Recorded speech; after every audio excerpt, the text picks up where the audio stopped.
from the Comic Books and You. Today we're going to talk about Unstoppable Doom Patrol number 1, released at the end of March 2023. This was brand new when I grabbed it off the racks. This is a Dawn of DC imprint comic for their new publishing initiative, so it's supposed to be a jumping point for new readers into Doom Patrol. So let's look at it together. So let's start with the characters we're going to see in this particular comic. The Doom Patrol is a group of misfits that go around and solve problems, from what I understand. Let's look at them here. We've got Robotman, who's a human brain stuck in a robot body, from what I understand. He seems to be sort of the muscle of the gang. We also have Negative Man, who has an ability to shoot negative spirit and stop people. That's kind of what I got from his power in this book. Kind of dressed up like the Invisible Man there, so that's probably part of his character. We've got Elasti-Woman, who has the ability to grow real big, which is always a pretty useful power overall, if you ask me. You've got the Chief, who has multiple personalities and is able to switch between them and use superpowers from the different personalities she uses. Another interesting set of abilities. And a new character was introduced in this Doom Patrol, Beast Girl, who has the ability to control the lizard brain of whoever she sees to initiate a fight or flight kind of scenario. So an interesting team with a variety of special abilities. Fairly interesting overall, kind of like the dynamic here. And I mean, 5 characters in one volume is a little bit much, but it would be doable. And that's supposed to be a jumping point for new readers, so we should be getting introductory traits and introductory information on each of those characters. But unfortunately, that is a bit lacking in this particular volume. Oh, yeah. There's also Brain and Mallah and General Immortus in this book. And we see John Cena at the end and his fancy red, white, and blue costume. So now at 5, 8, 9 characters. That's starting to be a bit much for a jumping point, but maybe it's going to be logical. Oh yeah.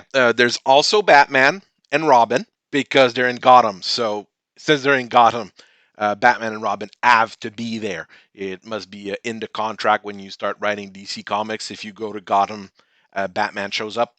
There's also a villain that they fight that's not Mallah or Brain or General Immortus or Peacemaker. There's another villain who seems to be a victim that joins their team.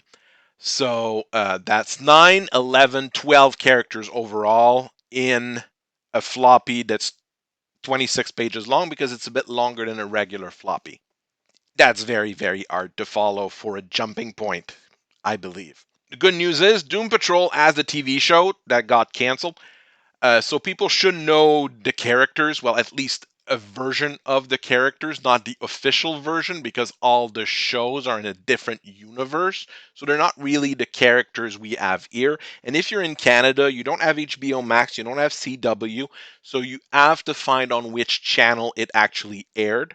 If it actually aired in Canada and you didn't ask Captain Sabeltan to get it for you. Okay, so it's an awful introduction to new characters or a new story. And that's supposed to be a jumping point into the DC universe. Luckily, I know a little bit about comics. I've watched a ton of cartoons, tons of different shows. So I do have a little bit of prior knowledge, but not quite as much as I would want, I would assume, here with what's in this comic. So let's start the story. We've got Mallah and Brian. They're fighting zombies. And of course, this is going to be super important for the plot in the rest of this issue because it has to. I mean, it starts with that cool picture of Mallah and Brian fighting the zombies. So we start the issue with Mallah and Brian. They're fighting a bunch of zombies that apparently work for General Immortus. We learn about that a little bit more later. Um, We've got that really cool image of Brian and Mallah and the zombies. getting into a fight. And this is going to be super important for the plot in this particular issue. Not really. Because then we get the intro shot of the Doom Patrol with the cast and crew and the big D at the top. Really looks pretty cool. And at the start of the story, they're driving in their little derelict bus into the safest city in all of America, Gotham City. They get there and they're looking for a metahuman, and people are not very happy to see them for some reason that's not explained. Elasti-Woman gets chastised by the chief for not using their code names, which is really nice because I like people actually using their superhero names for once. And they start looking around. Elasti-Woman has a chat with the new girl on the team, and a giant monster bursts out of a nearby building. And then the story skips back to Brian and Mallah, and they're fighting zombie, and they find that decrepit old man that I believe is General Immortus because that's what it seems like. I'll be honest with you guys, I haven't taken any pictures at that point because I wasn't really paying attention. It was absolutely pointless. So here have you read Sonya.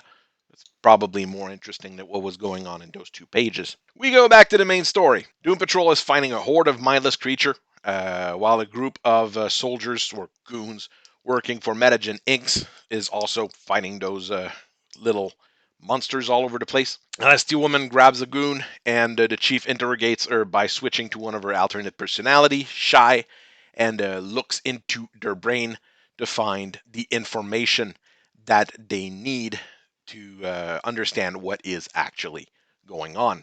We learned that after the Lazarus event, which is a thing, it was a bunch of comics about it. I haven't read them.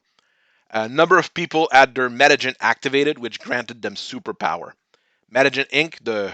Decided very shrewdly to exploit this by using people as research subject into experiments on them. And right now, our heroes are fighting Subject 99. Pretty scary monster overall. Negative Spirit tries to knock him out. It doesn't work because the monster is not just angry, he's just plain mean. The plan is for Robotman and Beast Girl to go and talk to him. The chief plans how to do the rest of the crowd control, fighting the other smaller monsters and taking out the Metagen goons. They start planning the whole thing and send the plan into motion. But I say that, but at that point, Batman shows up for some reason. And they spend 2 pages arguing with the chief because they want to talk about the metagene and all the normal solutions like sending them to Arkham, talking about Star Labs, the Justice League, all the standard solutions, I guess, are awful. And the metahumans are the greatest victims and the biggest people that are the most oppressed in the world right now. Modern writing. I, I can't stand it. Even if there's a goodwill behind it, even though we are supposed to feel that towards those people, the victim narrative is so overused nowadays that reading this is physically painful. Back to the story. Beast Girl uses her power to scare off the few remaining Metagen soldiers that were around Subject 99, and then concentrates her power on Subject 99. Before he starts eating a guard, Robotman starts talking to him and calming him down. That's a pretty nice scene. I actually enjoy it, even though it's not actiony. It is still superhero action, trying to calm someone down, trying to bring him to his senses.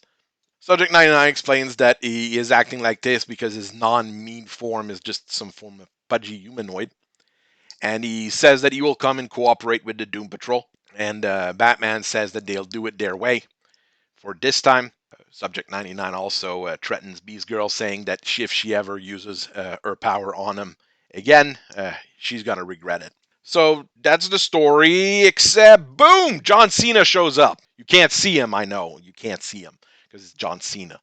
But he has a show on HBO Max. He's really popular because James Gunn has his wife in his show. So he's going to keep pushing him. Yeah, John Cena's there for some reason. And he's doing scheming things with scheming guy next to him that I have no idea who that is. Jumping point into a new storyline, right, guys? But we're not done. No, we're not done. Brian and Mallah gets into a fight, and then Mallah kills Brian, and the decrepit old man holds up a vial that's super important that we have no idea what it is. Yeah. Jumping point into a new story for new readers. They were also given 4 extra pages to work with. That's a 26-page comic, and they wasted those extra pages with all the stuff they added. Why is there the whole Mallah and Brain thing? It's pointless to the story that we have here. It's pointless as an introduction to the characters. If we had the pages used for Mallah and Brain as extra pages to explain who the Doom Patrol is, that would have made the comic a lot better. We already have 5 characters to introduce, plus your villain, so 6 characters overall. In 26 pages, that would have been really tight. It could have been done. Of course, there's always a character you can leave, not behind, but a bit on the side. They've done it really well in Wildcats Volume 6, but they also add a more limited roster of characters, and a lot of the characters are more side characters, while in Doom Patrol, all those characters are your mains. They also don't explain what a metagen is. I assume they're mutants. Just can't say mutants because that's a Marvel thing or a Teenage Ninjas thing. It's not a DC thing, so you're going to have to use another name, I guess. We have that 6 pages of slash fic with Brian and Mallah. We've got that 1 page of John Sination being there, talking to the military dude. They've got nefarious intent to the Doom Patrol. We have no idea why, or that's not explained. We've got 3 pages of Batman and the plight of the people who are not rich, white, cis, heteronormative men. I mean, people without with the metagens.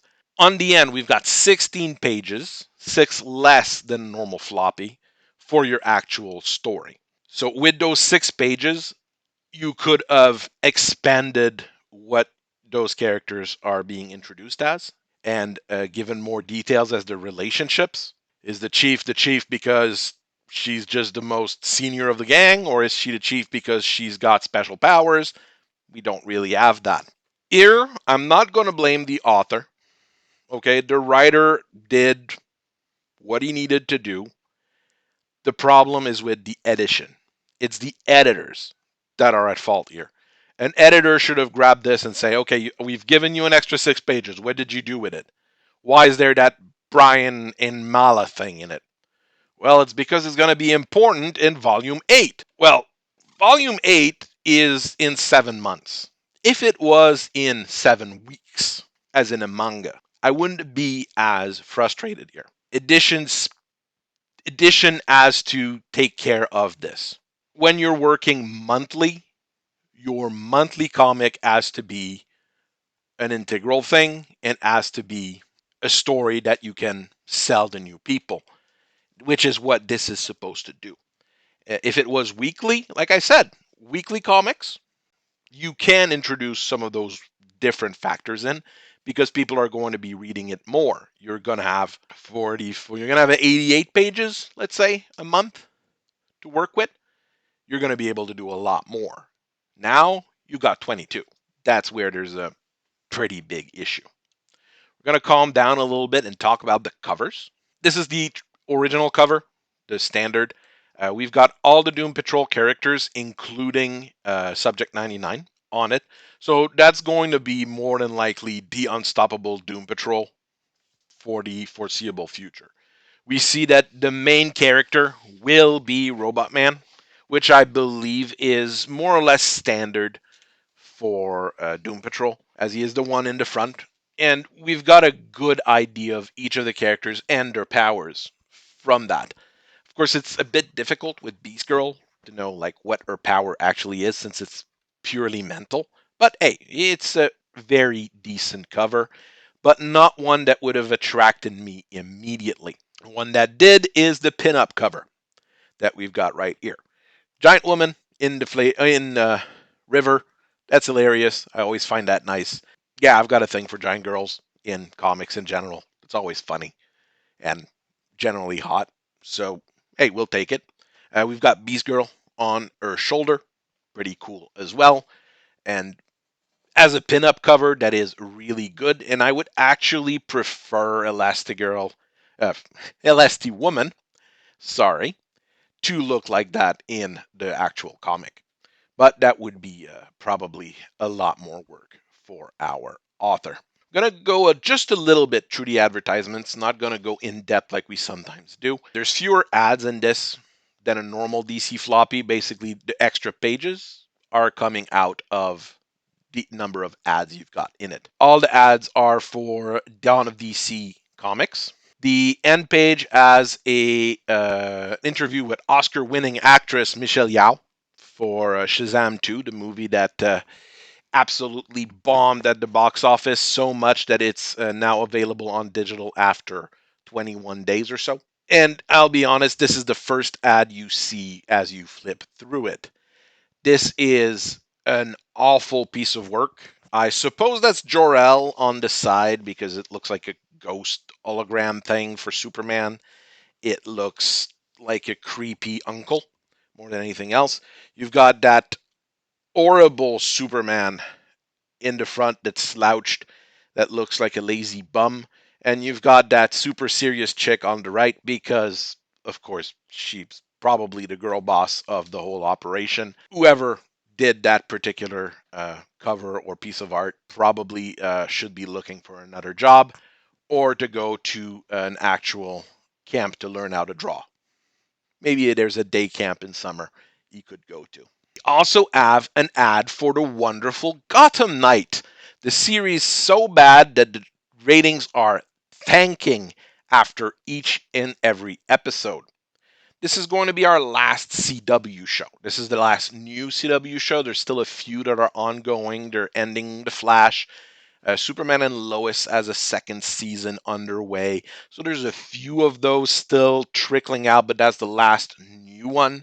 And after that, CW is no longer under Warner Brothers and is going to be doing wonderful shows like Love Island and MILF Manor and all sorts of highly intellectual pieces of art. I'm having a problem here when I look at this because nobody's wanting to advertise in the imprints. We've got ads for their own comics, which is not bad. I'll say it's not the most awful type of ad you can put because it's going to drive people to maybe buy your other volumes. But you've got nothing else. Back in the days, you had Got Milk ads. You had ads for various comic stores. Well, those don't exist anymore. You had ads for random things, video games, movies that are not related to your product directly. So you had all sorts of other people advertising through your comics. We don't have that anymore. It's all internal. There's something that they need to do, and what they need to do is sell more comics. And to sell more comics, they need to work on editing them better. That's what it comes down to. Artistic elements, the art quality goes from practical to functional. So it works, and there's nothing that I would say is astounding except that pinup cover. That pinup cover is beautiful, no question there. But inside the book, quality is not that great. Movement and action is generally well drawn. Beast Girl, especially, she's shown as moving all the time, having action, etc. That looks really good. I've seen action scenes that are a lot more static, or even when they're not static, they look awkward in American comics over the time that I've read it. This one here, the action looks generally really good. Where we have a problem is facial expressions on some of the characters. Here we've got probably one of the worst example. Elasti-Woman looks really bad in that particular one. I'm not sure what that facial expression is supposed to do. We've got that police officer in the back scowling. It's too exaggerated for how realistic everything else looks. And we've got another problem. I had taken a bunch of the pictures, but I've lost most of them because they were in pretty bad quality because there was nothing to focus on. There's no backgrounds. In a lot of the different panels, there's nothing in the back, white screen or black screens. I expect that when I'm reading Mashal. I expect that when I'm reading some smaller, newer mangaka going through things. In American comics, blank backgrounds is unacceptable. If it is acceptable, the rate of production needs to go up. Rather than once a month, it needs to go to weekly or bi-weekly. There's the really nice two-page fold action scene in the middle of it. You see the action, you see things moving, we see here that things are in motion. It is a really good panel. Would I say it is in the top of the year, or would I say that it's one of the greatest of all time? Definitely not. But I think it is the pinnacle of the art in this particular volume. And the fact that it's done over 2 pages on a top frame is really nice. It shows that the author and the artist know what they're doing in a way. They do know what they're supposed to do. They know the real estate they have to work with. This is not a thing that we see that often in American comic. Very common, however, in French bande dessinée.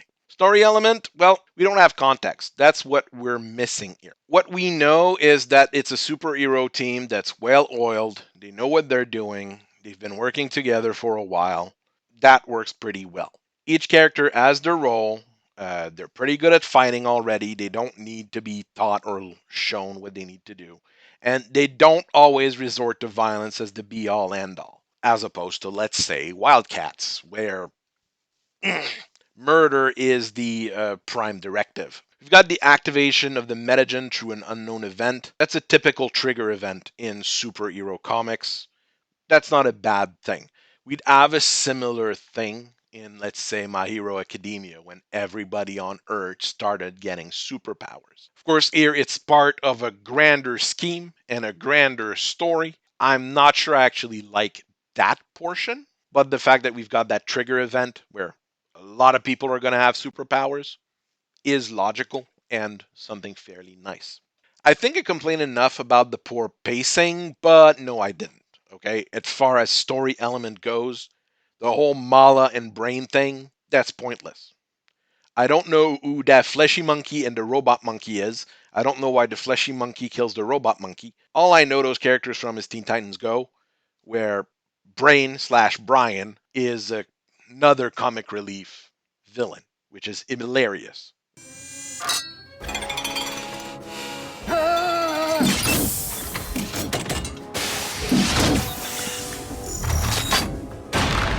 Fueled by your superpowers, behold Project Brain. Brain's robotic, indestructible armor nexus.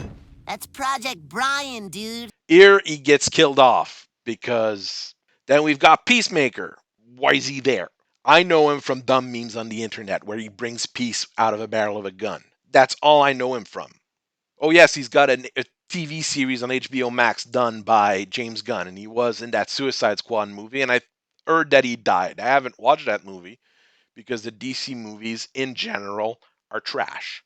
We've got all of those, and none of those elements contribute to the story. The story should be the Doom Patrol goes to Gotham, subdue Subject 99, go back. That's a very simple, straightforward introductory story for the super. And like I said, oh, they'll explain it in number 7. Of course, maybe not. Knowing DC, this could get canceled after number 6 because the sales are down the toilet. We have to remember that top line comics like Spider-Man are currently shipping 30,000 units. This is miserable amounts of comics. Okay, so is this for modern audiences? Remove the Batman part. Remove those 3 pages where Batman and the Chief are talking. Take it out. And the comic is already better. Stop saying people with metagen or metahuman. Just call them mutants. We'll know what you're talking about. It's going to be more straightforward. Strike a deal with Marvel. I mean, they're broke as fuck as well. So you don't have anything to worry about there. When you start talking that every organization is evil and oppressive and etc., etc., that gets annoying. I mean, You've got anarcho-capitalists on one side saying that everything is evil and that you should live on your own and not violate the NAP. And you've got on the other side the anarcho-communists that want to burn down everything and live in a wonderful commune. Neither of those work. Everybody knows that. People on those extremes don't buy comics anyways. Institutions exist for a reason. I don't like a lot of them. Yes, you might hear me rant about them every once in a while. Institutions exist for a reason.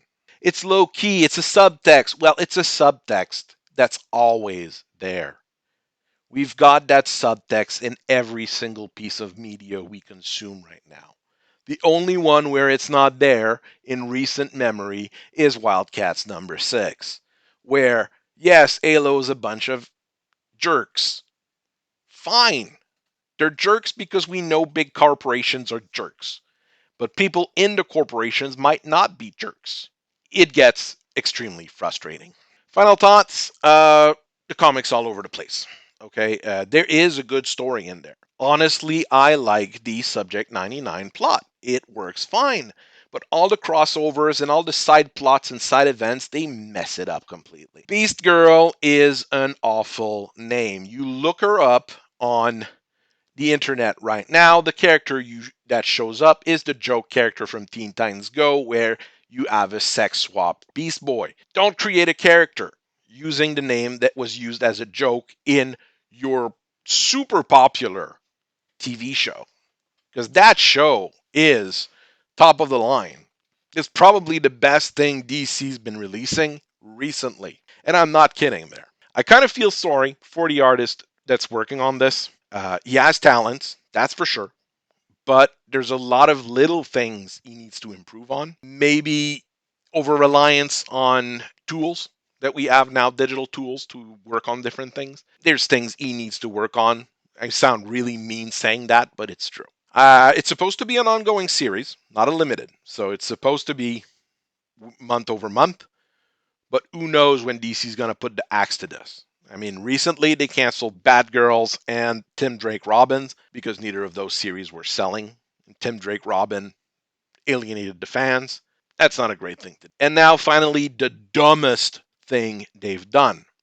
You cancel the show, you start a new comic. That's not how it works. You start a new comic, you wait a year, you start a show. Or if you've got an ongoing show, you start a comic using those characters, telling the stories from the show, or the other way around. That's how it works if you want to make money. Mangas have been doing that, and anime has been killing it for 30 years now in the US, Canada. If we go to Europe, 40 years at least. DC needs to get their proverbial shit together. All right, so I hope you have a very nice rest of your day. Keep reading comics, keep enjoying comics. I'll keep analyzing them, and I'll talk to you guys later. Bye bye.